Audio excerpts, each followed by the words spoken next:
patunay na ang good governance ay nagbibigay ng mas magandang serbisyo sa ating mamamayan. At uulitin ko, sa panahon na ito, under the leadership of Mayor Vico, ang taong bayan mismo, handa na nagbabayad na sila ng tamang buwis. Dati, magbabayad ka ng 100, sasabihin, hindi, huwag ka na magbayad ng 100, 60 na lang bayad mo, yung 30 may resibo, yung 30 hati-hati kami, nakatabit ka ng 40. Pero ngayon, tinanggal ni Mayor Vico lahat yan. Kaya nga yumayaman ang ating lungsod.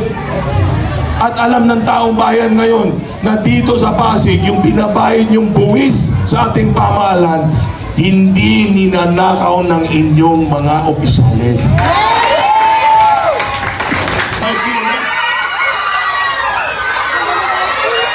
Grabe. Oy, tingnan mo na. Sandali. Ba't mas malasa sigaw nyo sa nila kaysa sa akin?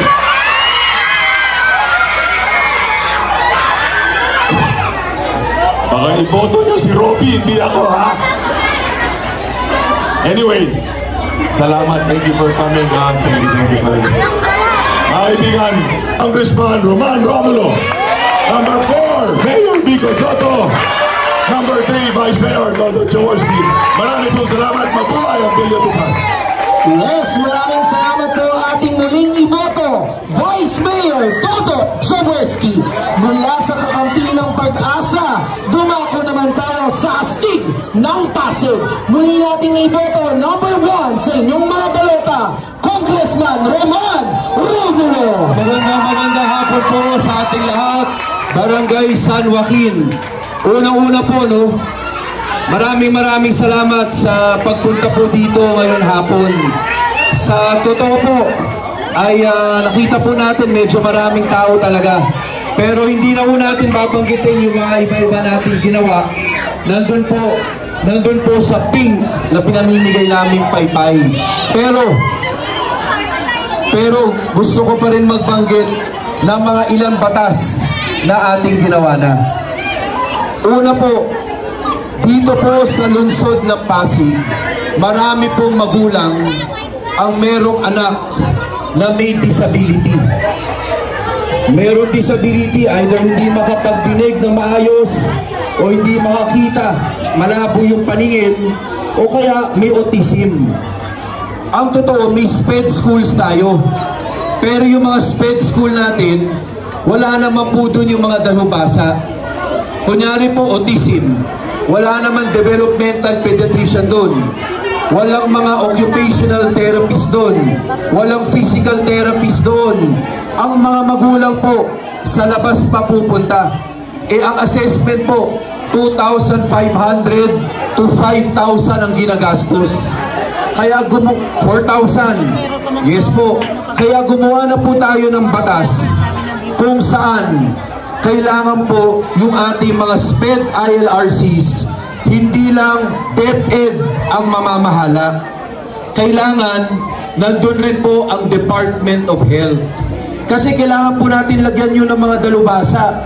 Kung hindi, paano matutulungan yung batang may disability? Para sa isang magulang po na may anak na may disability, ang pinakakinakabahan po siya, paano kung mamatay sila? Sino mag-aalaga sa anak nila?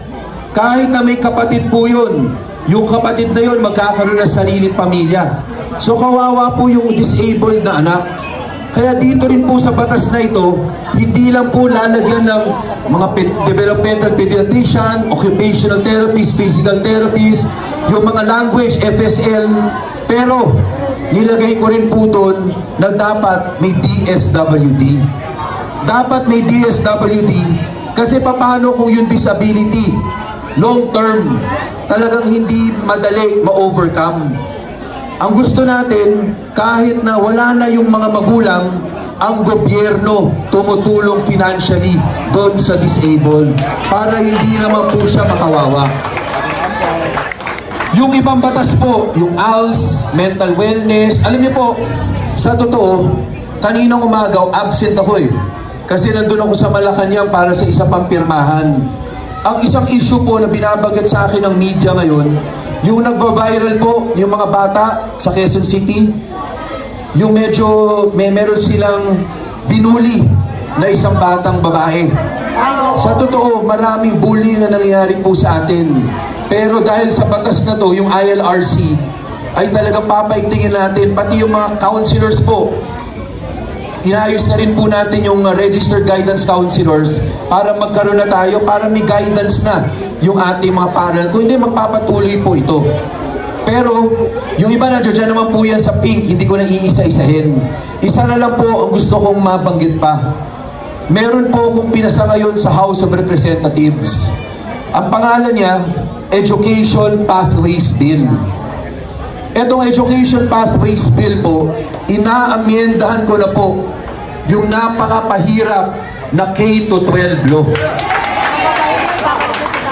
Alam po ninyo yung K-12 law, kahit ganong kaganda yung layunin nun, kung yung implementasyon hindi maayos, hindi talaga po magiging effective.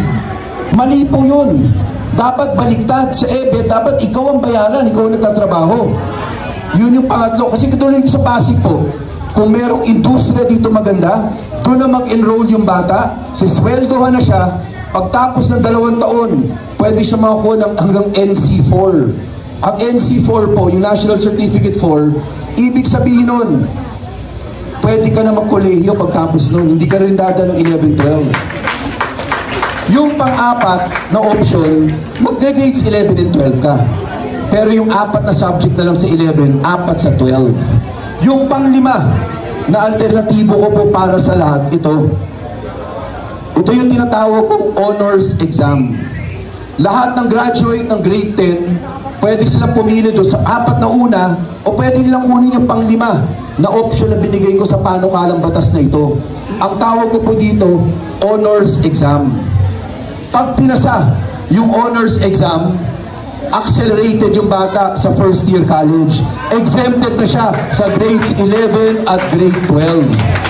Kasi ibig sabihin, nag-aral siya na mabuti sa K-10. Kaya dapat bigyan naman natin ng premium yung K-10.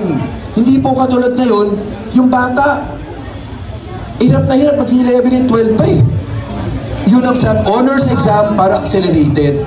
Pero mga magulang, para maliwanag tayo, ang edukasyon, maganda po yan.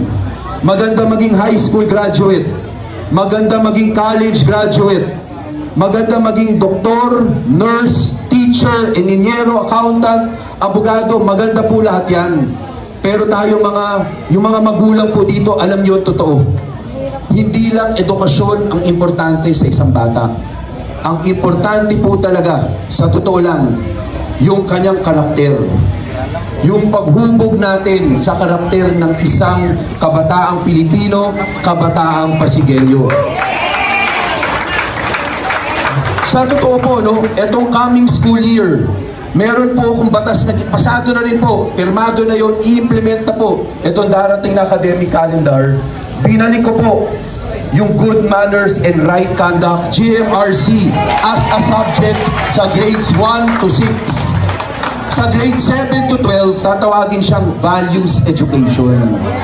Kasi ang totoo po, kahit na napakatalino ng isang tao, pero yung ugaling Pilipino, yung ugaling Pasigueño, wala sa kanya, bali wala rin yung talinong yun. Sa totoo po, at alam niyo ang totoo, dito po sa ating lungsod, yung ugaling Pasigueño, buhay na buhay. Yung ugaling Pasigueño na marunong ka makipagkapwa sa kapwa ang Pasigueño mo. Hindi ka mag-aargabyado ng kapwa Pasigueño. Tutulungan mo. Kahit hindi nga po kayo, sa totoo po, pag may nakita kayong may sakit, kahit kapitbahay po kayo, hindi nyo masyadong kilala, ang ugaling Pasigueño, tutulungan nyo po yung pamilya. Kasi ganun po tayo dito, nagtutulungan tayo. Ang ugaling Pasigueño po, may respeto sa batang Pasigueño. Ang ugaling Pasigueño, may respeto sa nakakatanda sa kanya. Ang ugaling Pasigueño, may respeto sa kababaihan. Hindi nambabastos ng kapwa Pasigueño. Yan po ang ugaling Pasigueño. Kaya totoo po, at alam natin ang totoo, kung medyo hindi ganun, alam mo, hindi taga-Pasig yun. Kasi, wala yung ugaling Pasigueño eh. Tayo dito, nagtutulungan, nagmamahalan. Maaring meron tayo mga pagkakataon, hindi tayo nagkakaintindihan. Pero hindi ka maninira, hindi ka magbibigay ng fake news. Ang gusto mo, magkakasama tayo lagi dito. Pero bago po ako matapos, ito po, mahalaga talaga to. Kay Vice Mayor Dodot. Alam po ninyo, si Vice Mayor Dodot, medyo paus kasi. Pero ang totoo po, sana napakinggan po ninyo yung sinabi niya. Maraming programa na banggit siya. Pero sana po maalala po ninyo na yung binanggit ni Vice Dodot na ginawa po niya sa 11th Council natin. Binago po niya ang ating 11th Council. Una, sabi nga niya po, di ba? Ang sinigurado niya, walang perang dadaan sa kamay ng politiko. Kasi po, pag may hawak ang isang politikong pera, minsan may pagsusubok yan eh, temptation yan eh. Kaya sabi ni Vice Dodot, ang ginawa niya sa lahat ng konsehal, kasama siya, dinaan niya lahat ng tulong sa CSWD. Ano po yun ha? Pagiging honest na tao yun. Pangalawa po, lahat ng gastusin ng 11th Council, pinablish po niya. Sinabi niya, dapat alam ng tao kung saan ginagamit ng sangguniang panlunsod natin ang pera na inilaan sa kanya. Yung 70 million na binigay sa council, alam po ng taong bayan, may kita po ninyo sa nila ginastos yun. Yan po, transparency. Ito naman po, narinig nyo na po yung mga konsehal natin. Ang dami pong ordinansyang ginawa ng mga konsehal natin. Sa totoo po, tingnan nyo naman po yung mga ibang konsehal at saka yung ngayon, ang layo po talaga. Pero para magawa yun, kailangan mo mahusay yung presiding officer mo. Kailangan yung presiding officer mo laging present, hindi nag-a-absent. Yun po pinakita ni Vice Mayor Dodot. Sana po yun maalala natin tungkol kay Vice Dodot, yung mga ginawa niyang pagbabago yun. Kay Mayor Vico naman, sa totoo, ramdam naman ng tao. Sa totoo, nakakapagtaka na lang eh, kung bakit meron pa nagfe-fake news eh. Kasi kahit saan ka pumunta, alam naman po ng tao yung ginawa ni Mayor Vico. Sa totoo, kahit naman sa labas ng Pasig, alam rin naman kahit sa labas ng Pasig eh. Kasi balitang-balita naman yung good governance at yung mga programang nagawa niya. Pero sana po, maalala rin natin, para magawa ni Mayor Vico lahat ito, marami siyang sakripisyong ginawa na hindi natin nakita. Sigurado ko po, kailangan samahan natin. Tama po, kasi sigurado ko po, may mga lumapit po dyan na kahit pa paano, sabi, Mayor Vico, tinulungan ka namin noong 2019. Mayor Vico, tinulungan ka namin noong 2022. Alam niyo po, ang hirap humindi sa mga ganong klase ng mga paglapit sa'yo. Pero si Mayor Vico, isa lang naman ang batayan niya. Tama o mali. Para sa lungsod ng Pasig at para sa lahat ng Pasigueño. Pag para sa lungsod ng Pasig, para sa bawat Pasigueño, binibigay po niya sa lahat pantay-pantay. Yan po si Mayor Vico. At syempre po, lahat ng konsehal natin, kailangan ni Vice Dodot at ni Mayor Vico ng kakampi. Ayan naman po, 6 yan, nagsalita na lahat. Vote straight, Team Giting. Maraming salamat po. Mabuhay po ang lungsod ng Pasig. Maraming salamat, Councilor, Congressman number 1 sa inyong mga balota, Congressman Roman Romulo. Kaya naman, isang tanong, isang sagot, Villa Tupas. Sinong Mayor nyo? Yung pinakamalakas, sinong Mayor nyo? Kaya huwag na natin patagalin pa, iboto natin muli. Number 4 sa inyong mga balota, Mayor Vico Soto. Magandang hapon, Villa Tupas, Barangay San Joaquin. Kamusta po kayo? Parang mahina po ang inyong mga sigaw. Lakasan niyo naman po ng konti. Yung mga nandun sa dulo, ayos lang ba kayo dyan? Yung mga nasa upper box. Tay, magandang hapon po sa inyo. Ate. Nanay, tatay. Mas pala to. Magandang hapon po. Mga nandun po sa dulo, okay lang po po kayo. Baka napapagod na po kayo. Yung mga nakatayo, ayos na po kayo. Maraming salamat sa inyong napakainit na pagtanggap sa giting ng Pasig. Nakakababa po ng puso. Maraming salamat po. Narinig niyo na po yung mensahe ng ating mga konsehal, ng ating Vice Mayor at ng ating Congressman. At kung nakinig po kayo ng maigi, ay makikita po ninyo na at siguro ramdam naman po ng bawat isang Pasigueño na malayo na po ang narating natin bilang isang lungsod.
Proud po ako sa lahat po ng incumbent dito ng Pasig.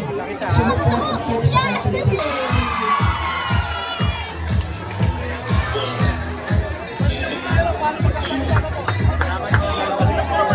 Number 15 sa Malota, Ponce Sando.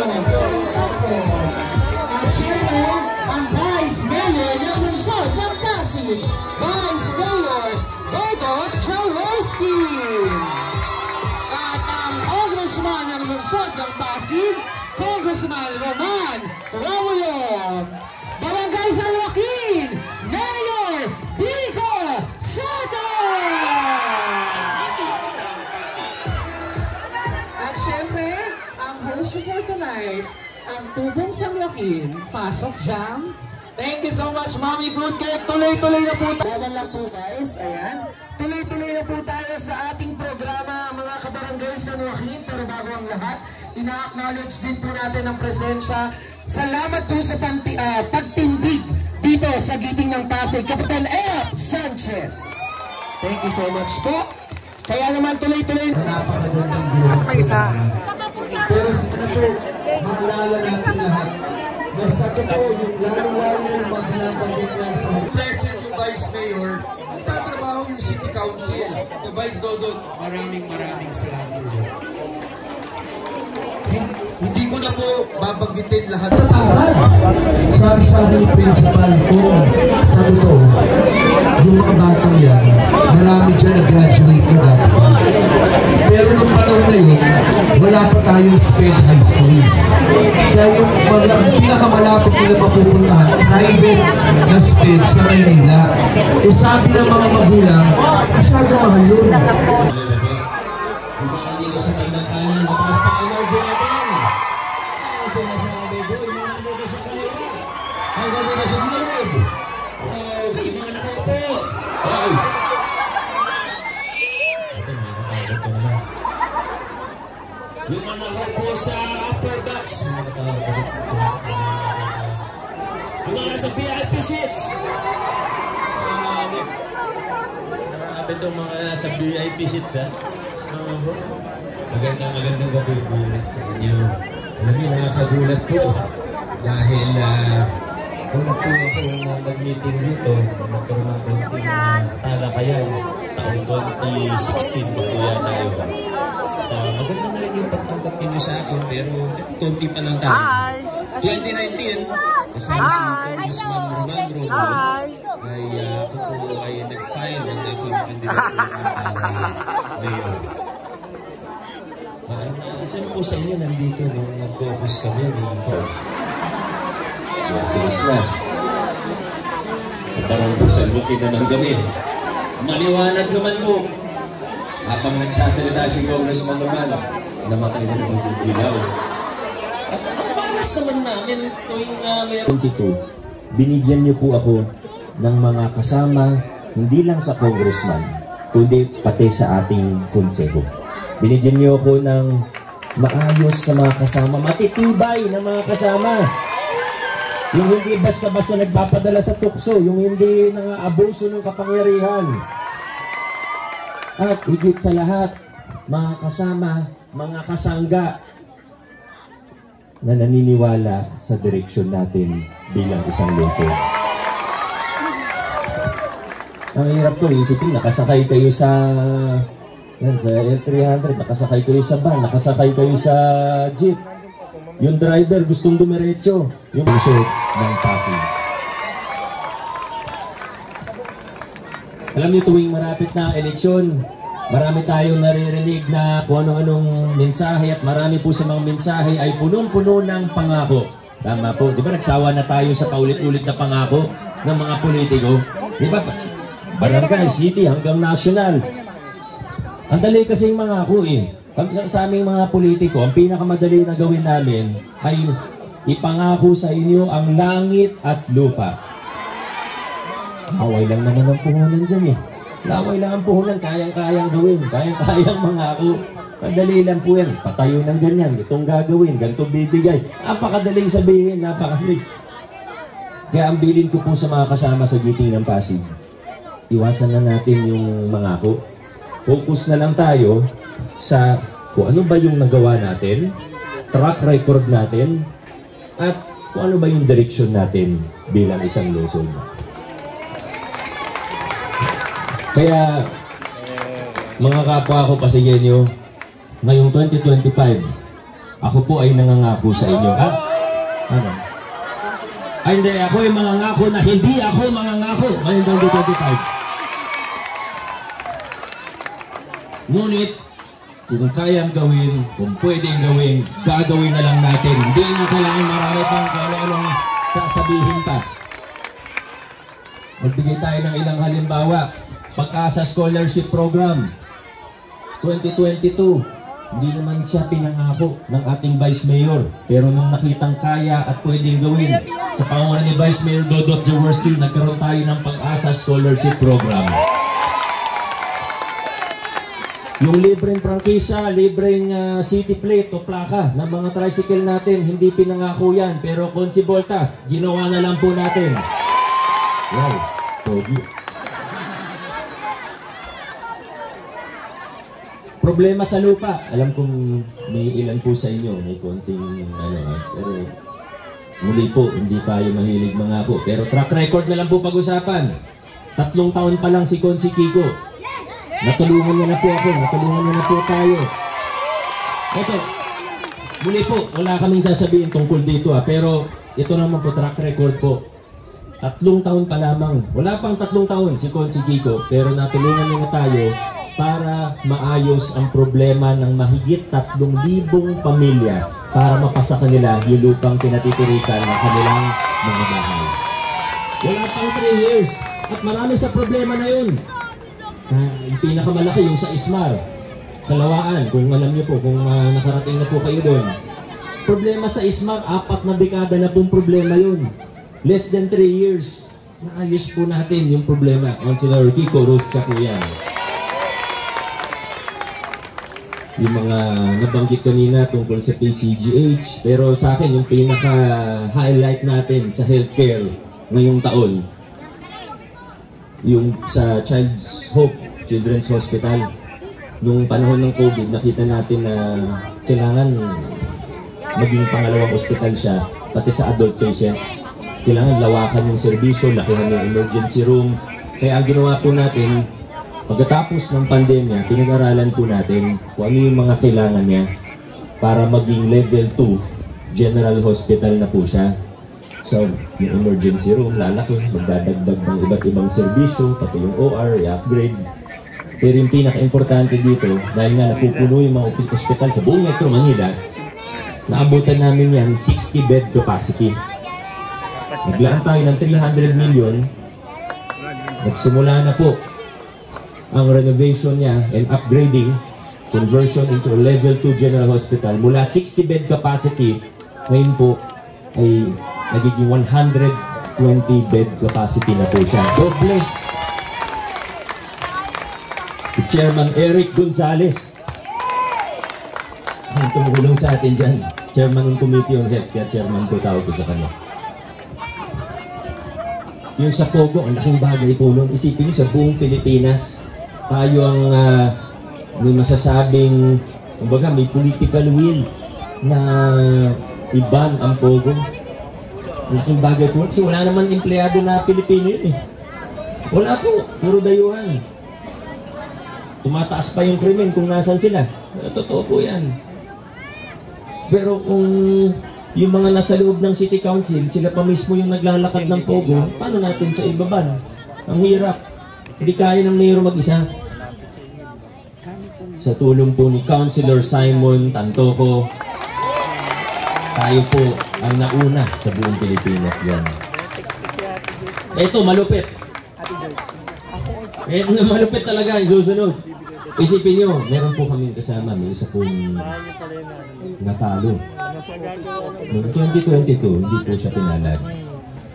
Kaya akong nasasabi na malupit, kasi natalo siya, pero may achievement pa rin. Akalain mo yun? Hindi nanalo, pero nag-volunteer, tumulong. Hindi natin sinweldohan, pero tumulong. Siya po yung nagtayo ng Pasig CSO Academy. Yan si Coach Paul Senoga. Alam niyo ba't importante yung CSO Academy? Hindi naman yan basta kung ano academy. Yung budget natin, binuksan natin City Development Council. Ngayon, pwede makilahok yung mga asosasyon natin, yung mga organisasyon natin sa buong Pasig. Ang problema, siyempre medyo technical po yan, hindi naman siya naiintindihan ng maraming Pasigenyo. Lalo na first time binuksan ng pamahalaan yan. Napaka-technical po ng budget natin. Kahit kami, hindi naman kami talaga eksperto dyan. Nahihirapan din po kami intindihan yan. Kaya ginawa po ni Coach Paul, sa pamamagitan ng CSO Academy, nag-train ng mga Pasigenyo, ng mga samahan, ng mga CSO, para mas marami tayo ngayon na pwedeng manuri, mas marami tayo ngayon na pwedeng kumbaga, mas marami tayong nakatingin ngayon sa budget, mas maraming input, mas maganda yung nagiging final output po natin. Kaya, Coach Paul, maraming salamat sa iyo. Last but not the least, ito. Depende sa lakas ng pagbigkas ko ng pangalan niya, tumataas yung talon niya. Pag yung tao po, testing po natin ha. Siya po yung tumulong sa atin sa expansion ng local senior pension. Oo po. Dati, nagsimula tayo 2022. Bago pa lang yung programa, kung tutuusin. Sinimulan natin dun sa mga walang-wala po talaga, walang ibang pension. Pero ngayon, sa tulong niya, kasama na rin po sa local senior pension ang mga may maliliit na SS hanggang 4,000 pesos po. Sama na po kayo. Sa panguna yan. ni Councilor Pau Santiago. Uulitin ko po, yung expansion ng local senior pension na nag-file ng ordinansa na yan ay si Councilor Pau Santiago. Baka hindi niyo po ako narinig sa likod. Ang tumulong sa atin para mapasa yung ordinansa na yan ay si Councilor Pau Santiago!